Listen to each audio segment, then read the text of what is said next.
जावेद अख्तर साहब, शिक्षिका सुधि सिन्हा जी और हमारे प्यारे नंदन बेगम जी, शिक्षकों में हमारे सबसे प्रिय अबू बकर जी, कृष्णनंदन उस्ताद जी, वो शिक्षक कुछ लगता है विशेष कार्य हो गया होगा, बीच में जमा पड़ा होगा, लेकिन मैं संबोधित कर रहा हूँ। मैडम हमारे घर अब प्यारे छात्र, आज हम लोग राष्ट्र कवि को स्मरण कर रहे हैं। आज उन्हें याद करने के लिए हम लोग यहाँ हैं। 114वीं जयंती उनकी हम मनाते हैं।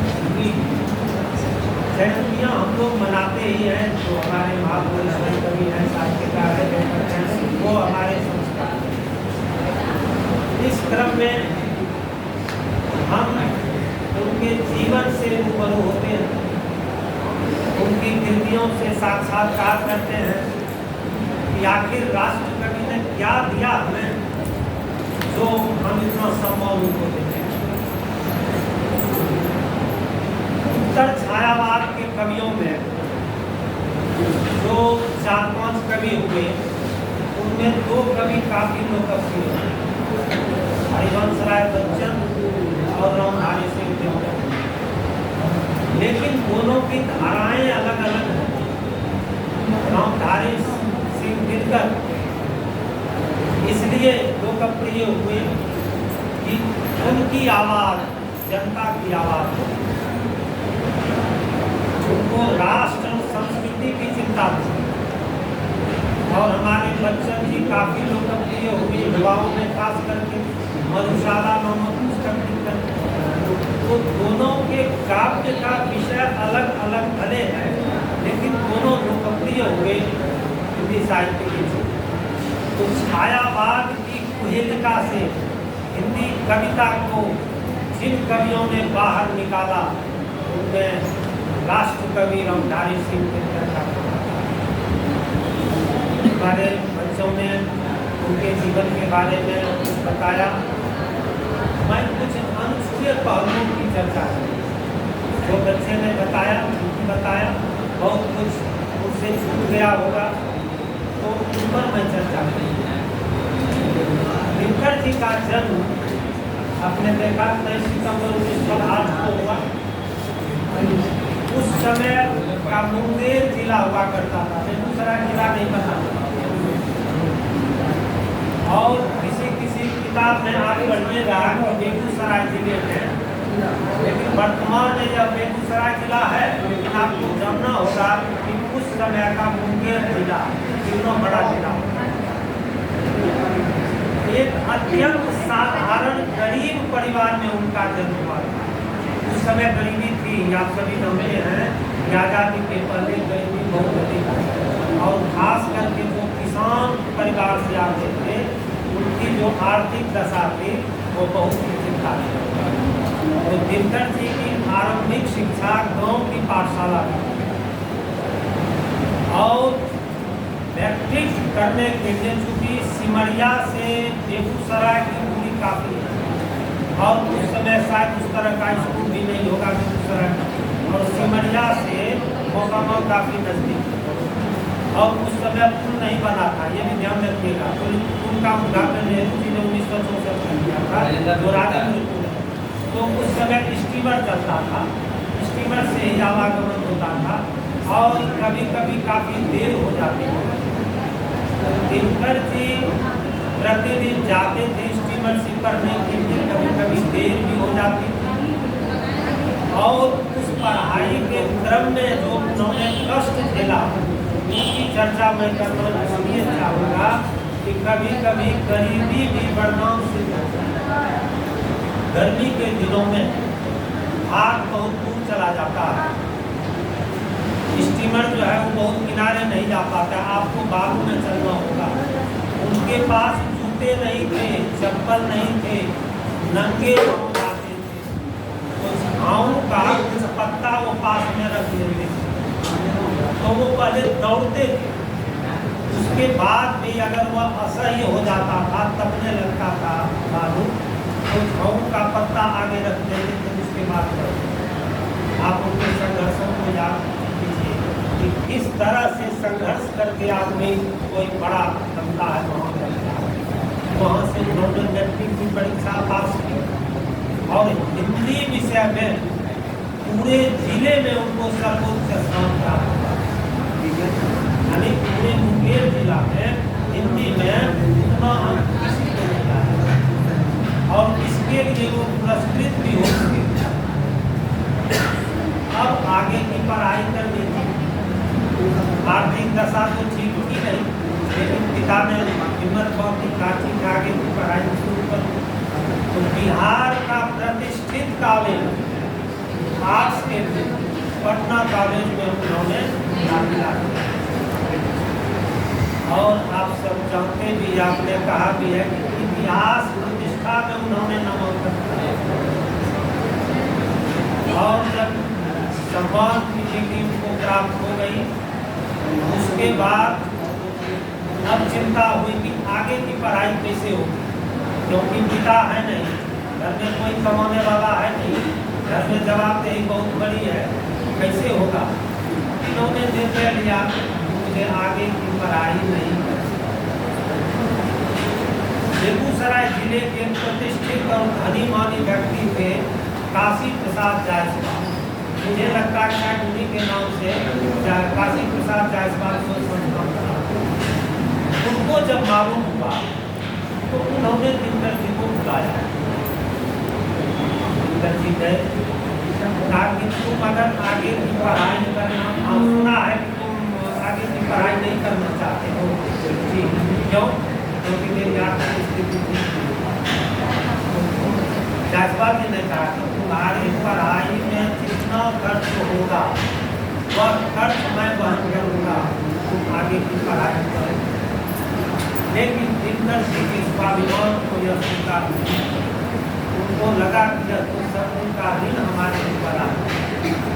उन्होंने विनम्रता से इस प्रस्ताव को अस्वीकार किया। तो शिक्षा विधिवत उनकी स्नातक तक ही, इसके बाद नौकरी मिली थी। एचपी स्कूल बरबीघा में उन्होंने प्रधानाध्यापक के पद पर अपना योगदान दिया और कुछ ही दिनों में उन्होंने वह नौकरी छोड़ी। उसके बाद बिहार सरकार के सब रजिस्ट्रार पद पर दिनकर जी को कविता लिखने का शौक बचपन से ही था और उन्होंने एक जगह लिखा है कि नाटक और रामलीला देख करके मुझे कविता लिखने की प्रेरणा मिली। क्यों प्रेरणा मिली? क्योंकि उसमें गायन भी था। रामलीला में आप लोगों ने रामलीला देखी होगी, उसमें गायन भी होता है। नाटक में भी बहुत सारे ऐसे नाटक हैं जिसमें उसमें कविता है, रचना है। तो वह देख कर उनको कविता सृजन की प्रेरणा मिली और छात्र जीवन यानी स्कूली जीवन से ही उन्होंने शुरू कर दिया। और जब स्नातक प्रतिष्ठा कर चुके थे तो उस समय उनकी 2 रचनाएं प्रकाशित हुई, भारतोली विजय और एक वही और। उसके बाद दिनकर आगे बढ़ते गए। कई आपने देखा कि भागलपुर विश्वविद्यालय में उन्होंने डीलिट की उपाधि दी, मौदत उपाधि। मौदत उपाधि आप लोग समझिएगा कि कोई विश्वविद्यालय किसी भी प्रतिभा के करके वह डिग्री दे देती है, चाहे आपकी कोई भी। तो उनको डिग्री गदर सिंह कॉलेज में उन्होंने स्नातकोत्तर में अध्यापन का कार्य किया। राजभाषा विभाग में उन्होंने कार्य किया। हिंदी सलाहकार समिति केंद्र सरकार में कार्य किया। और जब 1952 में चुनाव हुआ देश में पहली बार, आप लोगों को जानना चाहिए, देश में पहली बार आम चुनाव 1952 में हुआ और उसके बाद उनको मनोनीत किया गया राज्यसभा का सदस्य। आप सबको मालूम होना चाहिए, कुछ कलाकारों, कुछ साहित्यकारों को मनोनीत किया जाता है राष्ट्रपति के द्वारा। तो प्रधानमंत्री नेहरू जी की इच्छा थी और नेहरू जी के बहुत प्रिय भी थे। बाद में कुछ ऐसी कविताएं उन्होंने लिखी जो अंग्रेजों के को विभाजन के शिकार हो गए और नेहरू जी के भी विभाजन के शिकार बन गए। तो 5 वर्ष की नौकरी में 22 बार उनका तबादला। हम लोगों का एक बार 2 बार हो जाता है, किसी में 10 हो जाता है, 22 बार उनका तबादला। तो उनकी जो कविताएं हैं, अब उनकी रचनाओं पर हम चर्चा करेंगे कि किस तरह उनकी रचनाएं हैं जो राष्ट्रकवि हो, जो राष्ट्रीय भावधारा की कविताएं भारतेंदु हरिश्चंद्र से होती हैं, मैत्री शरण गुप्त होते हुए, सुभद्रा कुमारी चौहान होते हुए, विक्रमन और गति पकड़ जाती है। तो जब उस समय देश विरोध 47 के पर, तो जनता क्या चाह रही थी उसके हिसाब से भी उन्होंने रखा है। उनके जो कुछ काव्य संग्रह हैं जिसकी चर्चा अभी की हमारे छात्रों ने, तो रेणुका काव्य संग्रह से दिनकर जी एक कवि के रूप में प्रतिष्ठित हुए। उसके बाद वो लिखते हिमालय कविता लेकिन प्रतिष्ठा जिस रचना से उनको मिली वह रेणुका, और रेणुका के बाद कई रचनाएं उनकी आई। तो पहले कुछ से खास जो काव्य संग्रह हैं उनकी चर्चा मैं करूँगा। रेणुका, हुंका, रसवंती, बंदगी, सौंदर्य, कुलछेद, रसविरही, नील कुसुम। आज वो मौका नहीं मिला, नहीं तो सर नील कुसुम कविता आपको पाएंगे से आवाज कैसी थी वो आप सुना। परशुराम की प्रतीक्षा, ये सब ओजस्वी का काव्य संग्रह है। कोयल और कवित्व कुछ अनुदित है। जो कवि बहुत बड़ा होता है तो जितना पद्य उनका सशक्त होता है, गद्य उनसे अधिक सशक्त होता है। आप चाहे जयशंकर प्रसाद का ले लीजिए, निराला का ले लीजिए, इनका दिनकर जी का ले लीजिए, महादेवी वर्मा का लीजिए, तो सशक्त गद्य इनका आप देखिएगा। संस्कृति के 4 अध्याय की चर्चा हमारे छात्रों ने की। तो मिट्टी की ओर एक गद्य पुस्तक है, अर्धनारीश्वर, वेणुवन, रेती के फूल और आलोचनात्मक पुस्तक है जो आप लोगों के लिए महत्वपूर्ण है। पद्म प्रसाद, मैत्री शरण गुप्त ये सब पढ़ते हैं, ये पुस्तक आपको आएगी। पद्म प्रसाद और मैत्री शरण गुप्त की काव्यों की उसके बाद राष्ट्रभाषा, साहित्य भाषा पर भी एक लघु नाटक भी उनका है, हेराम करके उन्होंने रेडियो नाटक लिखा था, उसमें प्रसारित यात्रा वृत्तांत भी उन्होंने बहुत सारे लिखे, कई देशों की यात्राएं भी होती हैं। और आपको विद्यार्थी ने बताया कि भारत सरकार से भूषण की भी उपाधि मिली और उनको जो 2 पुस्तकों पर पुरस्कार मिले उसकी भी चर्चा हुई। उर्वशी पर भारतीय ज्ञानपीठ का पुरस्कार मिला, जो लोक साहित्य के क्षेत्र में बहुत बड़ा पुरस्कार होता है। और संस्कृति के 4 अध्याय पर भी उनको साहित्य अकादमी का पुरस्कार मिल चुका है। तो देश ने उनको राष्ट्र कवि के रूप में सम्मानित किया। मैंने पहले भी आपको बताया था कि बहुत सारी उपाधियाँ होती हैं जो सरकार देती, लेकिन कोई ऐसी उपाधि होती है जो जनता देती। जनता ने किसी को राष्ट्र कवि बना दिया, राष्ट्र कवि हो गया। अब उनके काव्य पर थोड़ी चर्चा मैं करूँगा।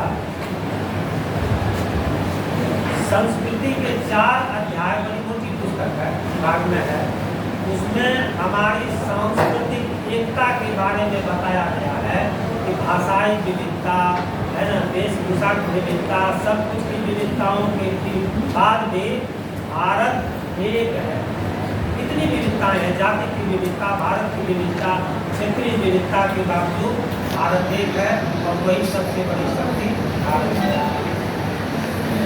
राष्ट्रीय भावनाओं, आप किसी छात्र ने बताया कि दिनकर खोज के कवि हैं, यानी भूषण के बाद वीर रस के बड़े कवि थे राष्ट्रकवि। इनकी कविताओं को पढ़ने के बाद अंग फरकने लगता है कि हम विचरण नहीं करते। और यही कवि की विशेषता होती है कि आप में ओज पैदा करें। वीर रस की जो कविता है ओज और पौरुष के कवि हैं, उनका रेणुका, परशुराम की प्रतीक्षा, श्रम देवी, ये सब राष्ट्रीय भावना से विरोध करता है। और हिमालय कविता में दिनकर जी यहाँ की जुलूसों को ललकारते हैं। उनकी कुछ पंक्तियाँ जरा सुनिए। ले अंगराई उठ हिले धरा कर निज विराट स्वरने निलास, तू शैल राट ओंकार भरे हट जाए हुआ आगे कुमार, तुम मौन त्याग कर सिंहनाद रे तपी आज तप का नकार, नवयुग शंखत ध्वनि जगा रही, तू जाग जाग जाग मेरे इच्छा। आपने देखा कि इस कविता के माध्यम से नवयुवकों को वो आज़ादी की लड़ाई के लिए प्रेरित करते हैं कि तुम लड़ो, आज़ादी की लड़ाई में भाग लो। स्वतंत्रता जब प्राप्त हो गई तो कुछ दिनों के लिए दिनकर की लेखनी बंद हुई। उनको पुत्र शोक भी हुआ। बड़े पुत्र राम सेवक सिंह का आकस्मिक निधन हो गया। उनके परिवार को देखना था, 14 पोते पोतियां थी, सबकी जिम्मेदारी थी। तो दिनकर के जो कुछ आलोचक थे उनको लगा कि दिनकर अब निस्तेज हो गए हैं, वह तेज नहीं रहा। लेकिन कुछ ही दिनों में फिर उनकी लेखनी जाग उठी और उन्होंने लिखना। आपको मालूम होगा कि 1962 में चीन ने भारत पर आक्रमण कर दिया था और उस समय भारत तुरंत आजाद ही हुआ था। सामरिक शक्ति वैसी नहीं थी जो चीन का मुकाबला कर सके। तो भारतीय सेना पीछे हटती चली गई और पूरी तरह पराजित हो गई। भारत में लगभग 4000 वर्ग मील चीन ने हमारी जमीन हथिया। आज उसका डर हर भारतीय को सता रहा है कि काश उस समय हमारी सामरिक शक्ति आज जैसी हो गई तो हम चीन को ऐसा नहीं करेंगे। आपने एक आध साल पहले देखा चीन बराबर इस तरह की हरकत करते रहता है। गलवान घाटी में हमारे सैनिकों से हाथापाई हुई। उस समय दोनों सैनिक हथियार में नहीं थे, सीमा पर थे। तो चीन गुप्त रूप से कुछ चाकू छुरा वगैरह रखे हुए होगा, उसने हमारे सैनिकों पर वार करना शुरू कर दिया और 20 हमारे जवानों को उन्होंने शहीद कर दिया। लेकिन आपको अपने जवानों पर गर्व होना चाहिए कि भूरी मचोर के पटक करके उन्होंने 45 चीनों को मारा। कोई हथियार नहीं, न छुरा, न चाकू, न बंदूक। हमारे सैनिक बलिष्ठ होते हैं, पूरी घुमा करके पटक। और 2017 में जब चीन ने फिर हरकत शुरू की तो मोदी जी ने चेतावनी दे दी कि 1962 का भारत नहीं है, ये 1917 का भारत है। कुछ करना, हम 2017 का, तो कुछ करना तो सोच समझ के करना। और आपने देखा कि कई महीनों से दोनों सेनाएं आमने सामने खड़ी हैं और चीन की हिम्मत नहीं हो रही है कि वह भारत पर आक्रमण करे। तो आपको अपनी सामरिक शक्ति पर गर्व होना चाहिए। और अगर आज हमारे राष्ट्र कवि होते तो उनको भी गर्व होता अपनी सेनाओं पर, अपने देश।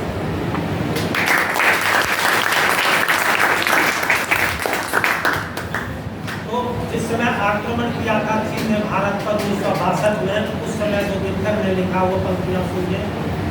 पर्वत पति को आमूल डोलना होगा, शंकर को ध्वंसक नयन खोलना होगा, हंसी पर अशोक को मुंड तोलना होगा, गौतम को जय जयकार बोलना होगा। यानी शंकर जानते हैं जब तीसरा नेत्र खोल देते हैं तो विध्वंस होने लगता है, तो कहते हैं कि शंकर को भी अब तीसरा नेत्र खोलना होगा, विध्वंस मचाना होगा, और गौतम ये जितने लोग हैं उनकी जय जयकार बोलिए और हिम्मत से काम लीजिए। तो अपने सैनिकों को अपनी लेखनी से ऊर्जा भरने का काम किया। अब कुछ किसानों की बात हो जाए, क्योंकि किसान परिवार में पैदा हुए थे, बहुत नज़दीक से उन्होंने किसानों की आर्थिक दशा उसे भोगा था।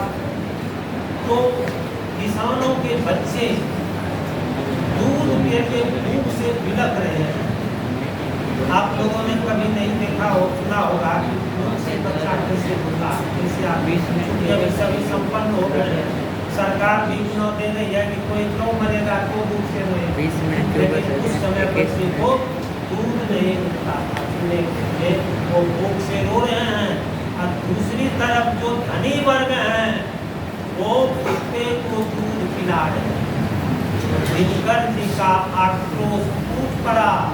अभी भी देखिएगा कि कुछ आदमी कुत्ता को काट के चरा के धोने में जाता है, उसके लिए मीट खरीदने जाता है, उसको साबुन से नहलाता है, अपने साथ सुलाता है। तो दिनकर जी कहते हैं कि आदमी के बच्चे को दूध नहीं मिलेगा और जो कुत्ता है उसको दूध मिलेगा, तब तो क्रांति होगी। श्वानों को मिलता दूध बसन भूखे बालक चिल्लाते हैं, माँ की गोद से चिमुक चिमुक जा रहे पीला बताते हैं। हटो व्योम के मेघ पंक्त से स्वर्ग लूटने हम आते हैं, दूध दूध को वत्स तुम्हारा दूध खोजने हम आते हैं। ये क्रांति का आह्वान कर रहे हैं कि समाज में इतनी विषमता क्यों है कि एक तरफ गरीब का बच्चा, किसान का बच्चा भूखे मिला रहा है और दूसरी तरफ जो धनी वर्ग हैं वो कुत्ते को दूध पिलाएंगे। ऐसा नहीं होगा, क्रांति होगी, समाज में क्रांति होगी। और कुरुक्षेत्र में यही तो है, युद्ध और शांति की समस्या है। युद्ध क्यों होता है इस पर भी उन्होंने विचार किया है। कहते हैं कि जब तक देश में समाजवाद नहीं आएगा तब तक युद्ध होगा, क्रांति होगी, है ना। शांति नहीं तब तक जब तक सुखभाग न नर का सम हो, नहीं किसी को बहुत अधिक हो, बहुत किसी को कम हो। यानी बराबर अगर हो जाएगा तो समाजवाद आ गया, तब क्रांति क्यों होगी। यहाँ पर किसी के पास बहुत है, किसी के पास कुछ नहीं, किसी के पास 4 गाड़ियाँ हैं, किसी के पास साइकिल भी नहीं है, ऐसे नहीं चलेगा, तब तो क्रांति की जरूरत होगी। दिनकर ने क्रांति का आह्वान किया कि परिवर्तन बिना क्रांति से नहीं होता है, परिवर्तन करने के लिए आपको क्रांति चाहिए। अब किसानों की दर्द को थोड़ा समझिए। आप देखते हैं कि किसान सिलसिला के धूप में मिट्टी में चले जाते हैं काम करने के लिए। जेठ हो कि पूछ हमारे कृषकों को आराम नहीं है, छुटे बैल के संग कभी जीवन में ऐसा काम नहीं है। वसंत कहाँ, वस्त्र भी किसानों को ठीक से नहीं मिलते, सूखी रोटी में मिलती दोनों शाम, सूखी रोटी भी दोनों शाम नहीं मिलती है। एक समय था गेहूं की रोटी खाने के लिए लोग तरसते थे, मकई बाजरा इस सब के अनाज जो है इसी की रोटी लोग खाते थे। अब कुछ आलोचक कहते हैं कि दिनकर की कुछ कविताएं हैं जिनसे पढ़कर लगता है वो हिंसा को बढ़ावा देना चाहते हैं कि मारो काटो, है ना, गोली मारो, जो करना है करो। एक तरफ हमारे बुद्ध हैं, जैन हैं, गांधी हैं, ये कहते हैं कि नहीं नहीं हिंसा नहीं, अहिंसा। दिनकर कहते हैं कि कौन केवल आत्मबल से जीत सकता, देह का संग्राम है, पाशविकता खड्ग जब लेती था, आत्मबल का एक कष्ट। यानी आत्मबल से हमेशा काम नहीं चलेगा। आप दौड़ेगा उतना आपके पीछे दौड़ेगा। इसलिए एक सीमा तक दिनकर जी हिंसा को जायज मानते हैं कि हिंसा भी एक सीमा तक जायज है। एक तरफ आप देख रहे हैं कि दिनकर जी वो जो पौरुष के कवि हैं, वीर रस की भावनाएं हैं, उनकी कविता पढ़ करके उबाल आ जाता है। वही कवि दूसरी तरफ आप देखिएगा कि प्रेम और श्रृंगार का वो श्रृंगार और प्रेम के भी अद्भुत कवि हैं। उर्वशी जिन पर ज्ञानपीठ पुरस्कार मिला वो प्रेम काव्य है। महाराज उर्वा और देवलोक की अप्सरा उर्वशी के प्रेम प्रसंग का दिनकर का नाम जानते हैं। दिनकर का अर्थ सूर्य होता है, तो अपने नाम को उन्होंने सार्थक कर दिया। सूर्य की तरह पूरे साहित्य आकाश में तो उर्वा के माध्यम से उर्वशी को कह रहे हैं, वो पंक्ति विद्यार्थी ने सुनाई थी। मर्त्य मानव की विजय का धूर्य हूँ मैं, उर्वशी अपने समय का। जो दिनकर के आलोचक है, जाहिर है सब तो आपके प्रशंसक होंगे नहीं, आलोचक भी होंगे। तो दिनकर के आलोचक कहते हैं कि इन पंक्तियों में राष्ट्र कवि का अहंकार दिखाई पड़ता है कि वो पूर्वा जो कर रहे हैं वो नहीं कर रहे, वो अपनी बात कर रहे हैं कि अपने समय का मैं सूर्य हूँ। तो आलोचना हुई, लेकिन दिनकर को कोई परवाह नहीं, हम मानते हैं कि अपने समय के वो सूर्य थे। कुछ हुंकार की पंक्तियां हमारे छात्रों ने सुनाई। आप सब पीछे खाए चले गए, जहाँ बैठे कुर्सी की कुर्सियां खाने जाए। हुंकार में दिनकर जी ने लिखा है कि सुनो क्या सिंधु, मैं गर्जन तुम्हारा, स्वयं युग धर्म का हुंकार हूँ मैं, कठिन निर्घोष हूँ, भीषण अशनिका, प्रलय गांधी की टंकार। दिनकर की कविता जब पर हो तो इस तरह हो। तो अंत में उनका जो आकस्मिक निधन हुआ उनके बारे में भी आप जान लीजिए। 1974 में छात्र आंदोलन चला था बिहार में, और वह आंदोलन पूरे देश में हुआ। उस आंदोलन में केवल छात्र ही नहीं रह गए, बल्कि आम जनता भी इस आंदोलन मुंबई में लालू और गांधी मैदान में एक रैली हुई।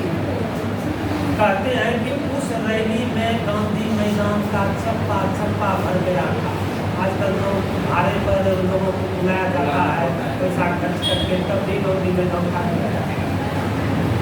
तो लोकनायक जयप्रकाश नारायण जी से छात्रों ने कहा कि आप हमारे आंदोलन का नेतृत्व कीजिए। उन्होंने कहा कि नेतृत्व तो मैं करूँगा, लेकिन मैं जैसा कहूँगा वैसा करना होगा। ठीक है, कहा यह आंदोलन कहीं आग नहीं होगी, होगा, कुछ भी नहीं होगा, शांतिपूर्ण ढंग से आंदोलन होगा और तख्ता पलट हो जाएगा। और आपको मालूम होगा कि 1977 में है ना तख्ता पलट हो गया।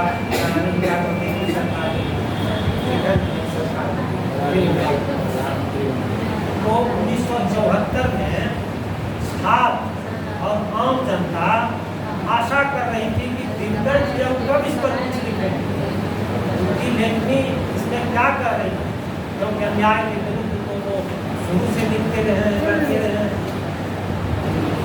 उसी समय वो अप्रैल में गए थे तिरुपति बालाजी का दर्शन करने, उनके साथ एक उनका सहायक। तो दर्शन करके जब वो मद्रास लौटे, अभी का चेन्नई, मद्रास लौटे, वहीं उनको दिल का दौरा और समय भी नहीं मिला हॉस्पिटल पहुंचने का। वहीं वो लोगों की भीड़ इकट्ठी हो गई, कौन है कौन है, तो कहा राष्ट्र